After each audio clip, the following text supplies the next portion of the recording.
હવે સમાચાર છે વિસ્તારથી। તો સુરત શહેરના અઠવાગેટ વિસ્તારમાં બીજેપી દ્વારા કોંગ્રેસના નેતા રાહુલ ગાંધી વિરુદ્ધ વિરોધ પ્રદર્શન કરવામાં આવ્યું હતું। એઆઈ ઇમ્પેક્ટ સમિટમાં વિરોધ ઉભો કરવામાં આવ્યો છે, જેનાથી ભારતની આંતરરાષ્ટ્રીય સ્તરે પ્રતિષ્ઠા ખરડાઈ છે। દિલ્હીના ભારત મંડપમ ખાતે આયોજિત પ્રતિષ્ઠિત ઇન્ડિયા એઆઈ ઇમ્પેક્ટ સમિટ 2026માં વિરોધ પક્ષ દ્વારા વિરોધના પડઘા હવે સુરતમાં પણ જોવા મળી રહ્યા છે। દિલ્હીમાં યુથ કોંગ્રેસના કાર્યકરો દ્વારા સમિટ દરમિયાન કરવામાં આવેલા પ્રદર્શનને ભાજપે દેશની વૈશ્વિક છબી ખરડવાનો પ્રયાસ ગણાવ્યો છે। આ ઘટનાના વિરોધમાં આજે સુરતના અઠવાગેટ વિસ્તારમાં ભાજપના કાર્યકરો મોટી સંખ્યામાં ઉમટી પડ્યા હતા અને કોંગ્રેસ નેતા રાહુલ ગાંધી વિરુદ્ધ ઉગ્ર સૂત્રોચ્ચાર કરી તેમના પૂતળાનું દહન કર્યું હતું। કાર્યકરોએ હાથમાં પ્લેકાર્ડ્સ અને બેનરો લઈને રાહુલ ગાંધી વિરુદ્ધ સૂત્રોચ્ચાર કર્યા હતા। વિરોધ પક્ષના નેતા દેશની માફી માંગે તેવી પ્રબળ માંગ સાથે વાતાવરણ ગરમાયું હતું। અઠવાગેટ ખાતે આયોજિત આ વિરોધ પ્રદર્શનમાં ભાજપના સ્થાનિક નેતાઓ અને મોટી સંખ્યામાં કાર્યકરો જોડાયા હતા। પ્રદર્શનકારીઓએ આક્ષેપ કર્યો હતો કે જ્યારે ભારત ટેકનોલોજી અને આર્ટિફિશિયલ ઇન્ટેલિજન્સના ક્ષેત્રમાં વિશ્વનું નેતૃત્વ કરી રહ્યું છે અને વિદેશી રોકાણકારો ભારત આવી રહ્યા છે, ત્યારે કોંગ્રેસ અને રાહુલ ગાંધી નકારાત્મક રાજનીતિ કરી રહ્યા છે। ભાજપના નેતાઓએ જણાવ્યું હતું કે સમિટમાં અવરોધ ઊભો કરવો એ માત્ર સરકારનો વિરોધ નથી, પરંતુ ભારતની પ્રગતિને રોકવાનો અને આંતરરાષ્ટ્રીય સ્તરે દેશને શરમાવવાનું કૃત્ય છે। ગત રોજ રાહુલ ગાંધી અને કોંગ્રેસ પાર્ટી દ્વારા દિલ્હી ખાતે યોજાયેલ એઆઈ સમિટમાં જે રીતે ભારત વિરોધી પ્રદર્શન કર્યું છે તેનો નિંદા કરવા અને વખોડવા માટે આજે અમે કાર્યક્રમ યોજ્યો છે। ભારતીય જનતા પાર્ટી હંમેશા દેશ વિરોધી કૃત્યોને વખોડતી આવી છે અને રાહુલ ગાંધી અને કોંગ્રેસ પાર્ટી હર હંમેશા એવા કાર્યોને એવા કૃત્યો કર્યા છે કે જેના કારણે ભારતને વિદેશમાં શરમજનક સ્થિતિમાં મુકાવવું પડ્યું હોય। ભૂતકાળમાં પણ રાહુલ ગાંધીએ ઓછી રાજનીતિ કરીને ભારતને ખરાબ કેમ દેખાય એ પ્રકારેનો વાણી વિલાસ વિદેશની ભૂમિ પર જઈને પણ કર્યો છે। ત્યારે ગઈકાલે જે રીતે એઆઈ સમિટમાં આ રીતે કોંગ્રેસના કાર્યકર્તાઓએ ધરના પ્રદર્શન કાર્ય કર્યું છે, તેના કારણે ભારતે નીચા જેવું થાય એ પ્રકારેનું કામ થયું છે।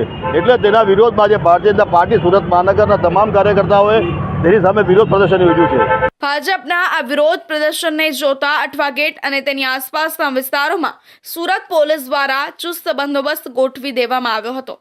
વિરોધના કારણે થોડા સમય માટે ટ્રાફિક વ્યવસ્થા પર પણ અસર જોવા મળી હતી। ભાજપે સ્પષ્ટ કર્યું છે કે જો રાહુલ ગાંધી ભારતની છબી ખરાબ કરવાનું બંધ નહીં કરે અને માફી નહીં માંગે તો આગામી દિવસોમાં આંદોલન વધુ તેજ બનાવવામાં આવશે। વિરોધ પ્રદર્શન દરમિયાન સુરત ભાજપના કાર્યકરોએ મીડિયા સાથેની વાતચીતમાં જણાવ્યું હતું કે રાહુલ ગાંધીની દેશ વિરોધી માનસિકતા હવે ખુલ્લી પડી ગઈ છે। તેમણે ઉમેર્યું કે ભારત જ્યારે $250 બિલિયનથી વધુના રોકાણની પ્રતિબદ્ધતાઓ સાથે સફળતાના શિખરો સર કરી રહ્યું છે, ત્યારે કોંગ્રેસના કાર્યકરો દ્વારા કરવામાં આવતા આવા અશોભનીય પ્રદર્શનો દેશની જનતા ક્યારેય સ્વીકારશે નહીં। પૂતળા દહનના કાર્યક્રમને પગલે અઠવાગેટ વિસ્તારમાં ચુસ્ત પોલીસ બંદોબસ્ત ગોઠવી દેવામાં આવ્યો હતો અને થોડા સમય માટે ટ્રાફિકને પણ અસર પહોંચી હતી। સુરત શહેરના જાણીતા બિલ્ડર તુષાર ગેલાણીના આપઘાત કેસમાં હવે મહત્વનો વળાંક આવ્યો છે।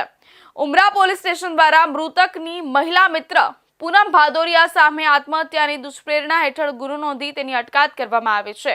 પરિવારના આક્ષેપ મુજબ બ્લેકમેલિંગ અને મિલકતો પડાવી લેવાના કારણે તુષાર ગેલાણી માનસિક રીતે પરેશાન હતા। દીકરીના લગ્ન પ્રસંગે હોબાળો કરવાની ધમકી મળતા બદનામીના ડરથી તેમણે આપઘાત કર્યાનું પણ સામે આવ્યું છે। બીજી તરફ પૂનમ ભાદોરિયાએ પણ બિલ્ડરના પરિવાર સામે ગંભીર આક્ષેપો કર્યા હતા। સમગ્ર મામલે ઊંડી તપાસ બાદ પોલીસ દ્વારા કાયદેસરની કાર્યવાહી હાથ ધરવામાં આવી છે। સુરતના જાણીતા બિલ્ડર તુષાર ગેલાણી આપઘાત કેસમાં ઉમરા પોલીસે તેમની મહિલા મિત્ર પૂનમ ભાદોરિયા સામે આત્મહત્યાની દુષ્પ્રેરણાનો ગુનો નોંધી તેની અટકાયત કરી છે। તુષાર ગેલાણીના પરિવારે પૂનમ ભાદોરિયા વિરુદ્ધ અરજી કરી આક્ષેપ કર્યો હતો કે તે તુષાર ગેલાણીને બ્લેકમેલિંગ કરતી હતી। પૂનમ ભાદોરિયાએ બિલ્ડર પાસેથી દુકાનથી માંડીને અમુક મિલકતો પણ પડાવી લીધી હતી। તુષાર ગેલાણી પૂનમ ભાદોરિયાથી છુટકારો મેળવવા માંગતા હતા, પરંતુ તે પીછો છોડતી ન હતી। વળી દીકરીના લગ્નમાં આ પૂનમ ભાદોરિયાએ હોબાળો કરવાની પણ ધમકી આપી હતી। આથી તુષાર ગેલાણીએ બદનામી થવાના ડરને કારણે આપઘાત કર્યાનું જણાવ્યું હતું। જોકે સામે પક્ષે પૂનમ ભાદોરિયા દ્વારા પણ પોલીસમાં અરજી કરવામાં આવી હતી અને બિલ્ડરના પરિવારજનો પર ગંભીર આક્ષેપો કર્યા હતા, પરંતુ સમગ્ર મામલાની ઊંડી તપાસ બાદ પોલીસને પૂનમ ભાદોરિયાની સંડોવણી જણાતા આખરે તેના વિરુદ્ધ આત્મહત્યા માટે મજબૂર કરવાનો ગુનો દાખલ કરી આગળની કાયદેસરની કાર્યવાહી હાથ ધરવામાં આવી છે. અત્રે ઉલ્લેખનીય છે કે તુષાર ગેલાણી અને પૂનમ ભાદોરિયાના સંબંધોની શરૂઆત વર્ષ 2010માં થઈ હતી, જ્યારે પૂનમબેન તુષારભાઈની ઓફિસમાં રિસેપ્શનિસ્ટ તરીકે નોકરી કરતા હતા. જો કે થોડા સમય બાદ તેઓ છૂટા પડ્યા હતા, પરંતુ વર્ષ 2012-13માં ફરી એકવાર સંપર્કમાં આવ્યા હતા. આ પુનઃ મિલન બાદ તેમણે વ્યાવસાયિક ભાગીદારી શરૂ કરી, જેમાં સૌપ્રથમ તુષારભાઈના બિલ્ડિંગમાં બચપન સ્કૂલની ફ્રેન્ચાઇઝી 2 વર્ષ સુધી ચલાવી હતી. ત્યારબાદ તેમણે સુરતના જોલી આર્કેડમાં દેરાસરની પાછળ પોતાની blue Papillon pre primary school શરૂ કરી હતી. પૂનમબેન પર આક્ષેપ થયેલો કે પૂનમબેનની સ્ટ્રેસના કારણે તુષારભાઈએ અત્યધિક પગલું ભરેલાનું છે, જે બાબતે તેમના બેંક સ્ટેટમેન્ટ, તેમના સીએના નિવેદન તથા તેમની આર્થિક વ્યવહારોની લેવડ દેવડ બાબતે પણ ચકાસણી કરવામાં આવી, જેમાં ઇન્વેસ્ટિગેશન દરમિયાન એ વસ્તુ ધ્યાને આવેલ કે જેમાં બ્લુ પેપિલોન નામની સ્કૂલની ભાગીદારીમાં પૂનમબેનનો બેઝિક રોલ સ્કૂલ ચલાવવાનો હતો અને આર્થિક ફંડ તેમનું ક્યાંયથી કાગળ પર આવેલું નહોતું, છતાં પૂનમબેન સેલરી સિવાય પણ એઝ અ પાર્ટનર એમનો નફો મેળવતા હતા, જે ધ્યાનને આવતા સીએ મારફત વેરીફાઈ કરાવતા તે હકીકત સાચી જણાય અને તેમના ઇન્કમટેક્સ રિટર્ન તથા જે બેલેન્સ શીટ છે જોતા તેમને આર્થિક લાભ મેળવેલાનું સ્પષ્ટ રીતે જણાય છે. આ ઉપરાંત 6 ઓગસ્ટ 2025માં જોલી આર્કેડ નામની જે કોમર્શિયલ કોમ્પ્લેક્સ છે તેમાં L15 અને L16 નામની દુકાનો જે તુષારભાઈના પોતાના નામે હતી, જે તુષારભાઈએ પૂનમબેનના નામે કરેલ છે, જેમાં ચેકનું કોઈ ટ્રાન્ઝેક્શન થયેલ નથી, માત્ર દસ્તાવેજ કરવા ખાતર કરેલાનું જણાય છે. તુષારભાઈની હાજરી નથી, જેથી એ બાબતે વિશેષ પ્રકાશ નથી પાડી છે, પરંતુ તેમાં જે ઓફિશિયલ ટ્રાન્ઝેક્શન થવું જોઈએ જંત્રી મુજબ એ બંનેના એકાઉન્ટ સ્ટેટમેન્ટ ચેક કરતા આપણને જણાય આવેલ નથી, જેની બજાર કિંમત 1,06 લાખ રૂપિયા બંને દુકાનોની થઈ છે. આમ બંને વસ્તુઓ ધ્યાને આવતા તેમના પરિવાર તરફથી ફરિયાદ દાખલ કરવાનો આગ્રહ આજરોજ સવારે ઉમરા પોલીસ ખાતે તેમના વિરુદ્ધમાં પૂનમબેન વિરુદ્ધ ફરિયાદ દાખલ કરવામાં આવેલ છે, જેની તપાસ અમુક પોતે જ કરી રહ્યા છે અને ફરિયાદ દાખલ થતાની સાથે પૂનમબેનની અગાઉ પણ પૂછપરછ કરી હતી અને આજે પણ કરી છે. જો પોતાના પક્ષે કોઈ સમર્થન આપું છું તો વારંવાર કહેવા છતાં આપી શકેલ નથી. પરિવારનો આક્ષેપ છે કે પૂનમબેન દ્વારા તુષારભાઈને માનસિક રીતે ટોર્ચર કરવામાં આવતા હતા. ખાસ કરીને પરિવારમાં આગામી લગ્નના પ્રસંગોને ધ્યાનમાં રાખીને પૂનમબેન તેમને બદનામ કરવાની અને પ્રતિષ્ઠાને નુકસાન પહોંચાડવાની ધમકી આપીને સતત દબાણ બનાવી રાખતા હતા, જેના કારણે તુષારભાઈ ભારે તણાવમાં હતા. સુરતના લીંબાદ વિસ્તારમાં ગુરુવારે રાત્રે એક પરિવારમાં હલ્દીનો કાર્યક્રમ ચાલી રહ્યો હતો, ત્યારે જૂની અદાવતમાં લોહિયાળ ખેલ ખેલાયો હતો.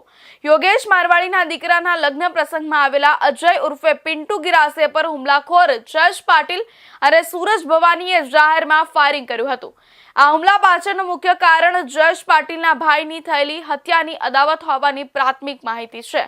જશનો આરોપ છે કે યોગેશ મારવાડીના માણસોએ તેના ભાઈની હત્યા કરી હતી, જેનું વેર વાળવા તે હથિયાર સાથે સીધો લગ્ન મંડપમાં પહોંચી ગયો હતો. પ્રાથમિક વિગતો મુજબ આ ફાયરિંગ પાછળ જૂની અદાવત જવાબદાર હોવાનું સામે આવ્યું છે. હુમલાખોર જશ પાટીલનો આરોપ છે કે યોગેશ મારવાડીના માણસોએ તેના ભાઈની હત્યા કરી હતી.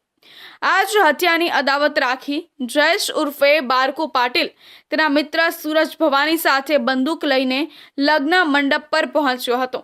તેઓ યોગેશ મારવાડીના દીકરા રાહુલના લગ્ન પ્રસંગમાં વિઘ્ન નાખવા અને વેર વાળવા માટે આવ્યા હતા.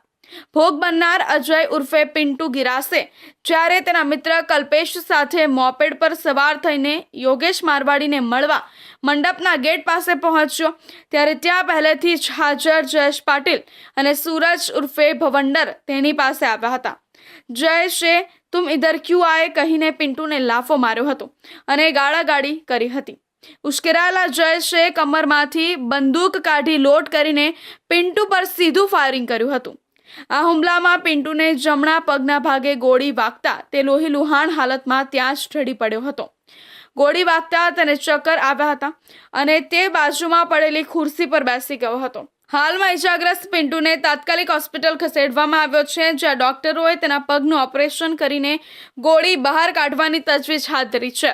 ચોંકાવનારી બાબત એ છે કે આ ફાયરિંગની ઘટના શાંતિનગર પોલીસ ચોકીની બિલકુલ નજીક આવેલી ગલીમાં બની હતી. પોલીસની હાજરી હોવા છતાં ગુનેગારોએ જે રીતે નિર્ભય બનીને જાહેરમાં ગોળીબાર કર્યો, તેનાથી સુરત પોલીસની ધાક સામે સવાલો ઊભા થયા છે. લીંબાદ જેવા સંવેદનશીલ વિસ્તારમાં લગ્ન પ્રસંગમાં થયેલા આ હુમલાથી સ્થાનિક રહીશોમાં ભારે ફફડાટ વ્યાપી ગયો છે. ગઈકાલ રાતના ફરિયાદી અજય પિંટિયા અને એની સાથે એનો મિત્ર બંને પોતાના જે એક મિત્ર છે યોગેશ મારવાડી, એના પુત્રના લગ્ન હતા શાંતિનગર ખાતે. એટલે એના લગ્નમાં ત્યાં જતા હતા દરમિયાન ત્યાં બારકુ પાટીલ અને સૂરજ બવંડર એ બંને ત્યાં ઊભેલા હતા.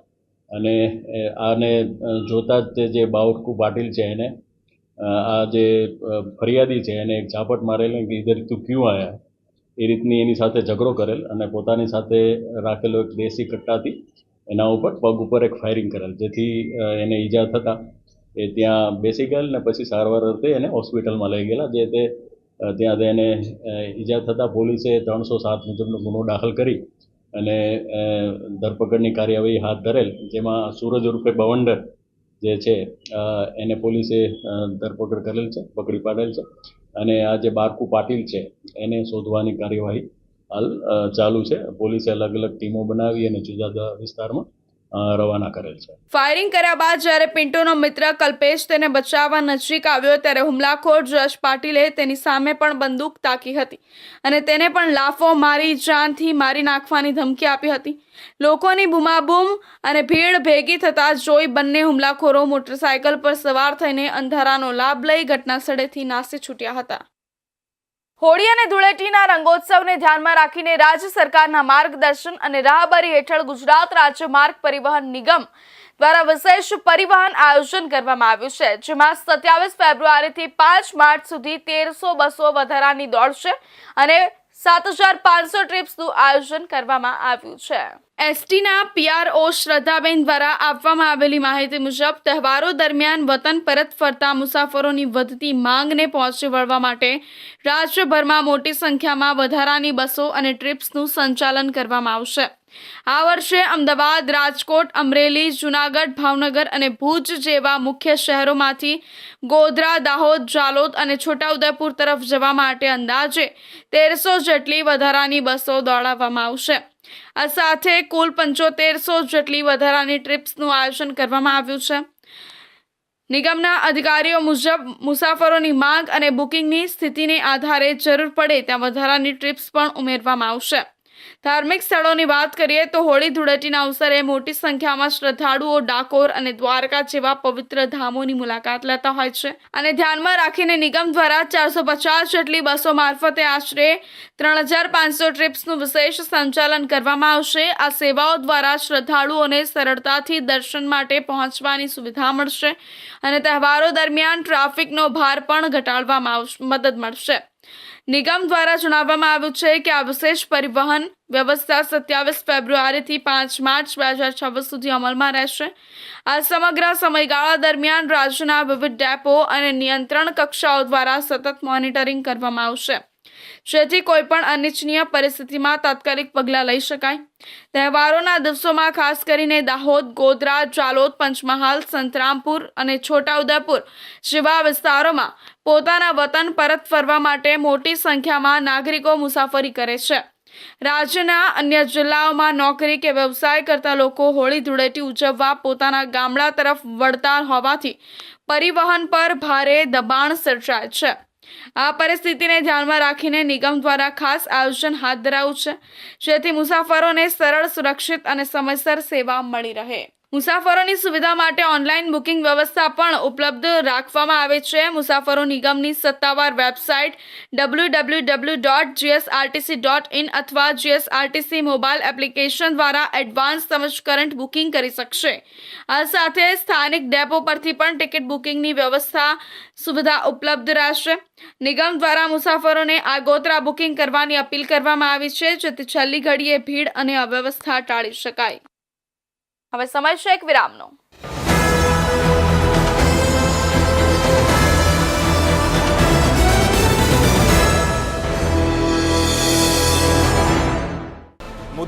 છે દેશના. પેનલ પર થશે ચર્ચા. વાતમાં થશે સ્પષ્ટ સંવાદ.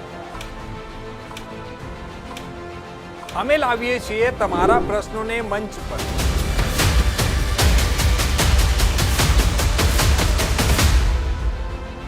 કેમ કે સમસ્યા તમારી, લડત અમારી. જુઓ મારી સાથે ફક્ત ઇન્ડિયા ન્યૂઝ ગુજરાત પર.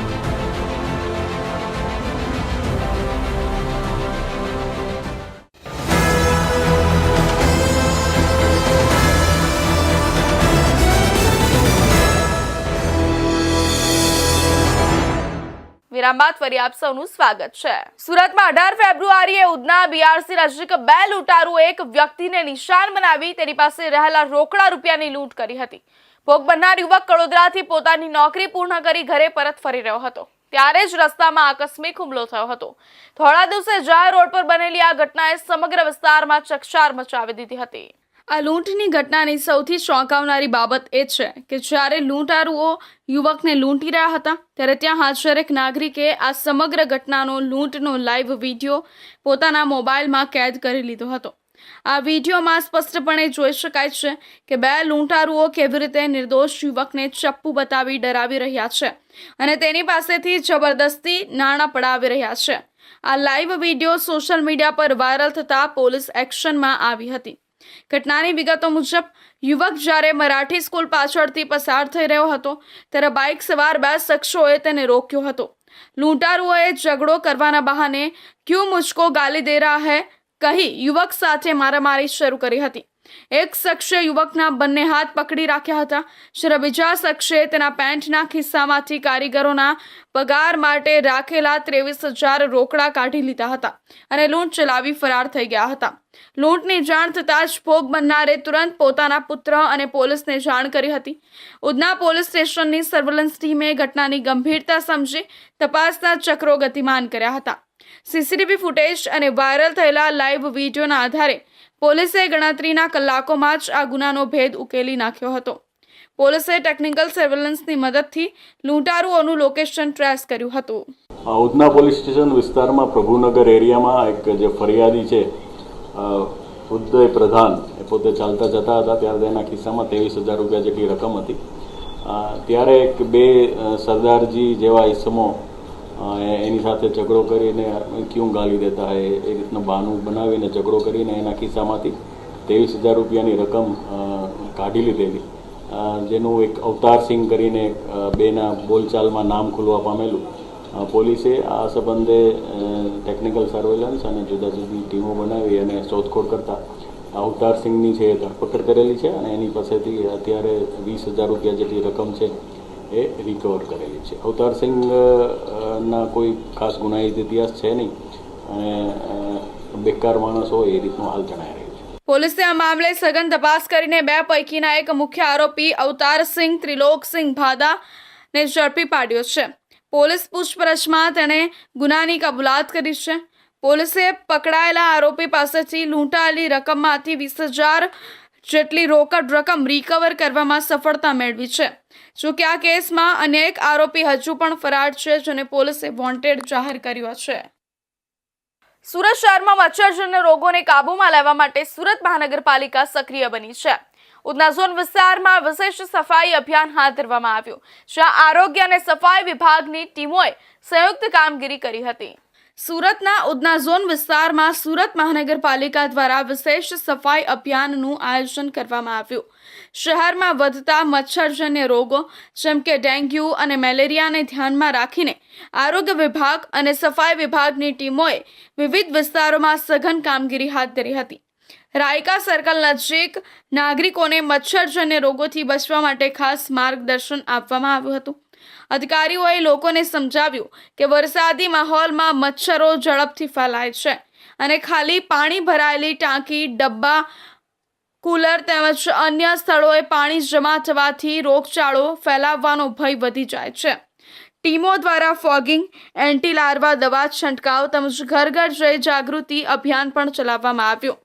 નાગરિકોને આસપાસ સ્વચ્છતા જાળવવા અને પાણી ભરાય નહીં તેની ખાસ કાળજી રાખવા અપીલ કરવામાં આવી છે. યુસીડી વિભાગ અને આરોગ્ય વિભાગ સાથે મળી અને આજે એક અહીંયા સુરતી આઈલેબથી સિકવન સર્કલ અને સિકવન સર્કલની સુરતી આઈલેબ પર સફાઈનું ઝુંબેશનું આયોજન કરેલું છે. તેમજ સફાઈની જનજાગૃતિ, કચરાનું સેગ્રિગેશનની, પ્લાસ્ટિક ન વાપરવા માટેની અને પર્યાવરણ બચાવવા માટેની જનજાગૃતિ યુસીડી વિભાગમાં સખી મંડળના બહેનો દ્વારા કરવાના હોય એક રેલી નાની કાઢવાના છે, જેમાં તમામ વસ્તુઓને આવરી લઈ અને લોકોને સમજણ આપશે અને પર્યાવરણને બચાવવા માટેનો અને પર્યાવરણને સુધારવા માટે અને સફાઈ રાખવા માટેનો એક આ નાની ઝુંબેશ અહીં ઉપાડવામાં આવી છે. સુરત મહાનગરપાલિકા દ્વારા શરૂ કરાયેલા આ અભિયાનથી મચ્છરજન્ય રોગો જેમ કે ડેન્ગ્યુ અને મેલેરિયા પર નિયંત્રણ મેળવવામાં મદદ મળશે તેવી આશા વ્યક્ત કરવામાં આવી રહી છે. હવે નાગરિકો પણ સતર્ક બની સહકાર આપે તો શહેરને રોગમુક્ત રાખવું વધુ સરળ બની શકે છે. રાજ્યભરની સગર્ભા ધાત્રી માતાઓ અને બાળકોને શ્રેષ્ઠ આરોગ્ય સેવાઓ આપી માતા અને બાળ મૃત્યુદર ઘટાડવાના હેતુથી કાર્યરત રાજ્ય સરકારના જનની શિશુ સુરક્ષા કાર્યક્રમ હેઠળ વર્ષ 2012થી સુરત સહિત રાજ્યભરમાં ખિલખિલાટ વાન સેવાની શરૂઆત કરાઈ છે, જે અંતર્ગત સગર્ભા ધાત્રીઓ અને શિશુઓને બિન ઇમરજન્સી કિસ્સાઓમાં ઘરેથી જાહેર આરોગ્ય સંસ્થા સુધી નિઃશુલ્ક પરિવહન સેવા આપવામાં આવે છે. રાજ્ય સરકારના જનની શિશુ સુરક્ષા કાર્યક્રમ હેઠળ કાર્યરત ખિલખિલાટ વાન સેવા દ્વારા સુરતમાં જાન્યુઆરી 2025થી જાન્યુઆરી 2026ના એક વર્ષ દરમિયાન કુલ 1.33 લાખ સગર્ભા ધાત્રી માતાઓ અને નવજાત શિશુઓના જીવનમાં ખુશીઓનો ખિલખિલાટ રેલાયો છે. સુરત સિવિલના હોસ્પિટલ બેઝડ કોઓર્ડિનેટર વિપિક્ષા પટેલે જણાવ્યું કે ખિલખિલાટ સેવા હેઠળ સુરતમાં ગ્રામ્યમાં 6 અને શહેરમાં 21 મળી કુલ 27 વાહનો સેવારત છે, જે અંતર્ગત જાન્યુઆરી 2025થી જાન્યુઆરી 2026માં સુરત ગ્રામ્યના 35,938 અને શહેરના 97,900 મળી કુલ 1,33,838 લાભાર્થીઓએ લાભ લીધો છે. ખિલખિલાટ વાન હેઠળ સુરત જિલ્લાની તમામ સગર્ભા ડિલિવરી બાદ 42 દિવસ સુધી માતાઓને અને 1 વર્ષ સુધીના નવજાત શિશુઓને રેફરલ કે આરોગ્યની સેવાઓ માટે ઘરથી જાહેર આરોગ્ય સંસ્થા સુધી નિઃશુલ્ક પરિવહન સેવા આપવામાં આવે છે.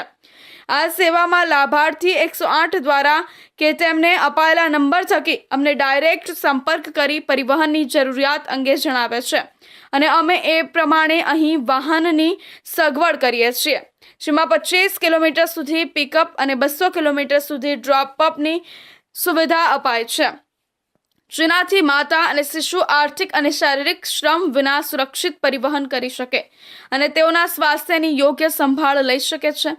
રાજ્ય સરકાર દ્વારા વિવિધ યોજનાઓ થકી મહિલા અને બાળકોની લેવાતી યોગ્ય દરકારને પરિણામે રાજ્ય સરકારમાં માતા અને નવજાત શિશુનો મૃત્યુ દર ઘટાડી તેઓના તંદુરસ્ત સ્વાસ્થ્યમાં उत्तरोत्तर सुधारो शक्य बन्यो है. 6-7 मंथ से हम लोगों को प्रेगनेंसी के दौरान सुविधा देती है और इसके लिए मैं गवर्नमेंट सरकार का आभार व्यक्त करता हूँ और जिसके हम आम जनता के लिए बहुत सुविधा है और ये राज्य सरकार का भी आभार व्यक्त करता हूँ. जैसे कि हम लोग जब भी फ़ोन करते हैं खिलखिला वाहन तो 2 बजे 3 बजे रात को तो हमारे लिए तैयार रहते हैं और हमको यहाँ पे छोड़ देते हैं और वापस भी लेने के लिए वापस भी कॉल करते हैं तो हम लोग उनको बुलाते हैं तो हम लोग को छोड़ते हैं और वापस घर तक पहुँचाते हैं. ऑपरेशन डिलीवरी हुई है, मुझे जब भी सिविल आना होता है मैं इसी गाड़ी को फोन करती हूँ, घर पे छोड़ के जाती हूँ और लेके भी जाती हूँ. मुझे सुविधा सरकार की तरफ से मिली है, मुझे बहुत अच्छा लगता है. સુરતના પાંડેસરામાં રહેતા રશ્મિ દેવી કહે છે કે ડિલિવરીના સમયથી તેઓ આ સેવાનો લાભ લઈ રહ્યા છે. રાજ્ય સરકારની ખિલખિલાટ સેવાના કારણે હું મારા નાના બાળક સાથે સ્વતંત્ર અને સુરક્ષિત રીતે ચેકઅપ માટે નિયમિત અવરજવર કરું છું. આ સેવા અમારા જેવી અનેક માતાઓ માટે આશીર્વાદ સમાન છે. શહેરના સચિનમાં રહેતા નિલેશભાઈ તેમની પત્ની અને નવજાત શિશુ સાથે નિયમિત ખિલખિલાટ સેવાનો લાભ લઈ રહ્યા છે. રાજ્ય સરકારનો આભાર માનતા તેઓ કહે છે કે પહેલા ગર્ભાવસ્થા અને હવે બાળક સાથે અમે નિશ્ચિંત રીતે હોસ્પિટલ આવન જાવન કરી શકીએ છીએ. સાથે જ આ સેવાને પરિણામે અમારા જેવા આર્થિક રીતે નબળા વર્ગના લોકોને પરિવહનના આર્થિક ભારણમાંથી છુટકારો મળે છે. સ્માર્ટ સિટી સુરતમાં સામાન્ય વરસાદી ઝાપટાએ મહાનગરપાલિકાની નબળી કામગીરીની પોલ ખુલી તેવી સ્થિતિ સર્જાય છે. જ્યાં વહીવટી તંત્રના ઉચ્ચ અધિકારીઓ બેસે છે તેવા સુરત જિલ્લા સેવા સદન સામે જ રસ્તો બેસી ગયો હતો. ત્યાંથી એક મહિલા ડોક્ટર કાર લઈને નીકળ્યા હતા ત્યારે તેની કાર ખાડામાં ફસાઈ ગઈ હતી. ખોદકામ બાદ નબળા રિપેરિંગ કામને કારણે સર્જાયેલી આ ઘટનામાં સ્મીમેર હોસ્પિટલના એક મહિલા ડોક્ટરની કાર ફસાઈ જતા તંત્ર સામે અનેક સવાલો ઊભા થયા છે. સુરત જિલ્લા સેવા સદનના એ બ્લોક પાસે સવારના સમયે આ ગંભીર બેદરકારી સામે આવી હતી. ત્યારે વહેલી સવારે સુરતમાં છૂટો છવાયો વરસાદ વરસ્યો હતો. આ વરસાદના કારણે સેવા સદન પાસેની જમીન પોચી પડી ગઈ હતી. સ્મીમેર હોસ્પિટલમાં ફરજ બજાવતા એક મહિલા ડોક્ટર જ્યારે પોતાની કાર લઈને ત્યાંથી પસાર થઈ રહ્યા હતા ત્યારે અચાનક જ રસ્તો બેસી ગયો હતો અને તેમની કારનું આગળનું ટાયર ઊંડા ખાડામાં ફસાઈ ગયું હતું. કાર અચાનક નમી જતા મહિલા ડોક્ટર ગભરાઈ ગયા હતા. જોકે સદનસીબે તેમને કોઈ શારીરિક ઈજા પહોંચી નથી, પરંતુ કારને બહાર કાઢવા માટે ભારે જહેમત ઉઠાવવી પડી હતી.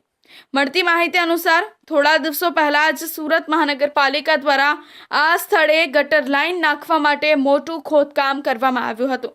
કામ પૂરું થયા બાદ તંત્રએ ખાડા પુરાણનું કામ યોગ્ય રીતે કર્યું નહોતું. માત્ર માટી અને ઉપર છેલ્લું મટીરિયલ નાખીને રસ્તો સમથળ કરી દેવાયો હતો. જ્યારે વરસાદી પાણી આ માટીમાં ઉતરી ગયું ત્યારે અંદરનું પોલાણ વધી ગયું અને જમીન પોચી પડી હતી, જેથી આ દુર્ઘટના સર્જાઈ છે. લોકોનું કહેવું છે કે આ તો નસીબ સારું કે કોઈ ટુ વ્હીલર સવાર કે રાહદારી ત્યાંથી પસાર નહોતો થયો, નહીતર કોઈનો જીવ પણ જઈ શક્યો હોત. સુરત મહાનગરપાલિકાના અધિકારીઓ આ બાબતે તપાસની ખાતરી આપતા હોય છે, પરંતુ વાસ્તવિકતા એ છે કે શહેરના અનેક વિસ્તારોમાં ખોદકામ બાદ રસ્તાઓનું યોગ્ય પેચવર્ક થતું નથી. સુરતમાંથી માનવતાને મહેકાવતી એક પ્રેરણાદાયી ઘટના સામે આવે છે. 53 વર્ષીય રમેશભાઈ વલ્લભભાઈ નારોલાના બ્રેન ડેડ થયા બાદ તેમના પરિવારે ડોનેટ લાઈફ સંસ્થા મારફતે અંગદાન કરી 4 જરૂરિયાતમંદોને નવું જીવન આપ્યું છે. કતારગામના આંબા તલાવડી વિસ્તારમાં રહેતા અને વરાછાની રોયલ સ્ટાર ડાયમંડ કંપનીમાં મેનેજર તરીકે ફરજ બજાવતા રમેશભાઈ નારોલાને 18 ફેબ્રુઆરીની રાત્રે અચાનક ચક્કર અને બેચેની અનુભવાઈ હતી. પરિવારજનોએ તરત જ તેમને નજીકના દવાખાનામાં અને ત્યારબાદ સુરતની સિમ્સ હોસ્પિટલ ખાતે દાખલ કર્યા હતા. તપાસ દરમિયાન બ્રેઇન હેમરેજ હોવાનું નિદાન થયું અને સારવાર દરમિયાન તબીબોની ટીમે તેમને બ્રેઇન ડેડ જાહેર કર્યા. આ દુઃખદ પરિસ્થિતિ વચ્ચે રમેશભાઈના પરિવારજનોએ તેમના જીવનકાળમાં વ્યક્ત કરેલી ઈચ્છાને માન આપતા અંગદાન કરવાનો ઐતિહાસિક નિર્ણય લીધો. ડોનેટ લાઈફ સંસ્થાના સ્થાપક નિલેશ માંડલેવાલાના માર્ગદર્શન હેઠળ પરિવારને સમગ્ર પ્રક્રિયા સમજાવવામાં આવી. બાદમાં પત્ની મધુબેન, પુત્રો નેમિશ અને કેનિલ સહિત પરિવારજનોએ સંમતિ આપી રમેશભાઈની કિડની, લીવર અને ચક્ષુનું દાન કરવામાં આવ્યું. લીવર અમદાવાદની કેડી હોસ્પિટલ ખાતે 42 વર્ષીય દર્દીમાં ટ્રાન્સપ્લાન્ટ કરવામાં આવ્યું, જ્યારે એક કિડની વડોદરાની સ્ટર્લિંગ હોસ્પિટલમાં પ્રત્યારોપિત કરવામાં આવી. ચક્ષુનું દાન લોકદ્રષ્ટિ આંખ બેંક દ્વારા સ્વીકારવામાં આવ્યું. અંગો સમયસર પહોંચે તે માટે સુરતથી અમદાવાદ સુધી ગ્રીન કોરિડોર બનાવવામાં આવ્યો, જેમાં સુરત શહેર પોલીસ અને ગુજરાત પોલીસનો મહત્વનો સહકાર રહ્યો. ટેક્સટાઇલ અને ડાયમંડ સિટી તરીકે ઓળખાતું સુરત હવે ઓર્ગન ડોનર સિટી તરીકે પણ આગવી ઓળખ ઊભી કરી રહ્યું છે. ડોનેટ લાઈફ સંસ્થા અત્યાર સુધી 1375થી વધુ અંગો અને ટીશ્યુ દાન કરાવી 1267થી વધુ લોકોને નવું જીવન અને નવી દ્રષ્ટિ આપવામાં સફળ રહી છે. રમેશભાઈ નારોલાના પરિવારે શોકની ક્ષણને માનવ સેવામાં ફેરવી લીધી. તેમનો આ મહાન નિર્ણય અનેક પરિવારો માટે આશાની કિરણ સાબિત થયો છે અને સમાજને અંગદાન માટે પ્રેરણા આપતો રહ્યો છે. તો આ હતા અત્યાર સુધીના મહત્વના સમાચાર. વધુ સમાચારો માટે જોતા રહેજો ઇન્ડિયા ન્યૂઝ ગુજરાત.